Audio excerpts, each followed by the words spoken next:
Good day everyone! Hello and mabuhay!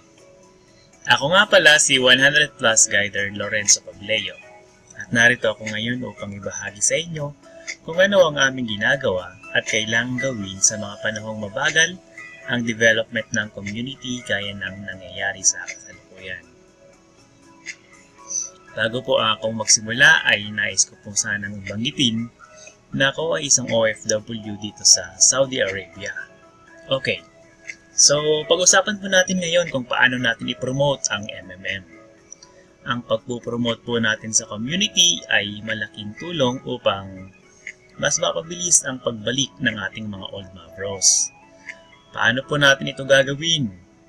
Meron pong dalawang paraan ng pagpo-promote dito sa pamamagitan ng online at offline. Paano ito i-promote online?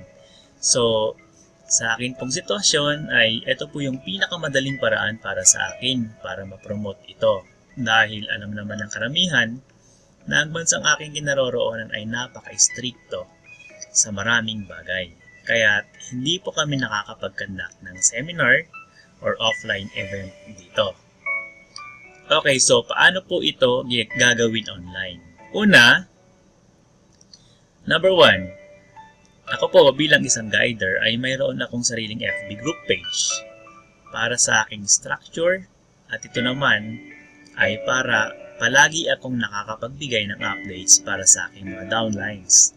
Ang group na aking ginawa exclusive lang para sa aking structures kasi marami sa mga scammers ang members sa ibang mga MMMFB group page at isa itong paraan para maiwasan ng pambibiktima ng mga scammers. Pangalawa, dapat ay araw-araw na nagpo-post ng MMM ideology sa personal FB account at sa mga group page kung saan maraming mga members. Pangatlo, kapag may mga nag-likes sa post mo ay kailangan natin silang i-message at i-introduce ang MMM sa kanila. Bilang pagpapakilala ng community na ito ay importante na ipaintindi natin sa kanila ang ideolohiya ng ating samahan. At pangapat, huwag din natin kalilimutan na i-share ang ating mga testimonies, lalong-lalo na ang mga tulong ng ating na-receive mula sa community. Promoting MMM through offline. At dahil sobrang istrikto sa maraming bagay, ang bansang Saudi ay ginagawa namin ang aming offline promotion sa pamamagitan ng table meeting lang. Narito ang ilang mga pictures.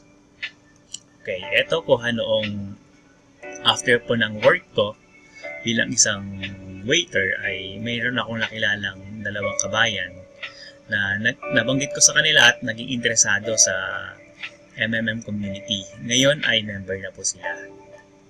Eto, isa kong kaibigan. Nagkamustahan, shinare ko ang MMM sa kanya at ngayon ay member na din.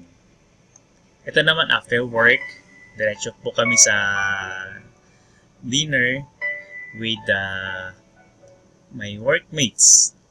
At ngayon po, lahat po ng mga yan ay members na rin.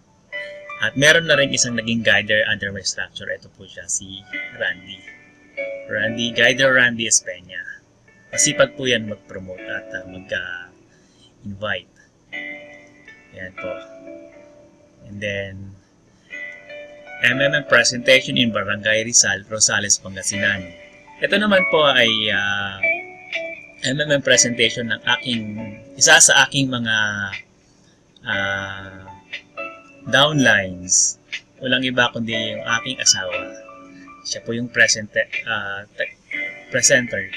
dito. At ako po yung nagbigay ng tulong financial upang maging successful ang presentation po na yan. Yan po sila po. Mga 19 attendees po kami diyan at yung 12 po ay member na. Nag-sign up on the spot. So, ayan. Medyo marami. Okay. Ayan. And thank you very much for watching and keep promoting MMM community. Together, we can change the world.